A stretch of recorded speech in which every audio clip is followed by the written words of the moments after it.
ব্রিটেনের সম্মানসূচক নাইট উপাধি পাচ্ছেন লন্ডনের বর্তমান মেয়র সাদিক খান। নতুন বছরের সম্মানসূচক তালিকায় তার নাম অন্তর্ভুক্ত হয়েছে। পাকিস্তানি বংশোদ্ভূত এই মেয়র লন্ডন শহরে টানা ৩ মেয়াদে দায়িত্ব পালন করছেন।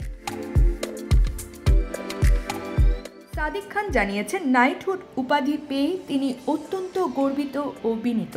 দক্ষিণ লন্ডনের টুটিংয়ে বাস চালকের ছেলে হিসেবে জন্ম নেওয়া সাদিক খান মানবাধিকার আইনজীবী হিসেবে কর্মজীবন শুরু করেন। ২০০৫ সালে লেবার পার্টির মনোনয়নে তিনি এমপি নির্বাচিত হন এবং ব্রিটিশ রাজনীতিতে নিজের শক্ত অবস্থান তৈরি করেন।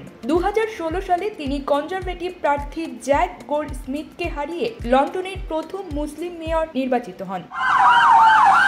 ক্রিমিনাল কিংবা পুলিশ কেস নিয়ে জীবন বিপর্যস্ত, ব্রিট সলিসিটরস রয়েছে আপনার পাশে। সাদিক খান বলেন, দক্ষিণ লন্ডনের একটি কাউন্সিল এস্টেটে বড় হওয়ার সময় কখনো ভাবিনি যে একদিন লন্ডনের মেয়র হব। এই শহরের সেবা করা আমার জীবনের সবচেয়ে বড় সম্মান।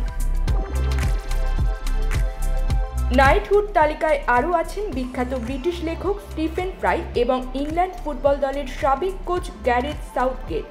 মানসিক স্বাস্থ্য সচেতনতা বৃদ্ধি এবং সাহিত্য ক্ষেত্রে অবদানের জন্য স্টিফেন ফ্রাই নাইট উপাধি পেয়েছেন। অন্যদিকে ইংল্যান্ডের ফুটবল উন্নয়নে উল্লেখযোগ্য অবদানের স্বীকৃতিস্বরূপ গ্যারেথ সাউথগেট এই উপাধি অর্জন করেছেন। এছাড়া লেবার পার্টির এমিলি থর্নবেরি ডেম উপাধি পেয়েছেন সাদিক খান। তিনি বিরোধী দলে থাকা অবস্থায় ছায়া সরকারের অ্যাটর্নি জেনারেল হিসেবে দায়িত্ব পালন করেছেন। News desk, Brit TV.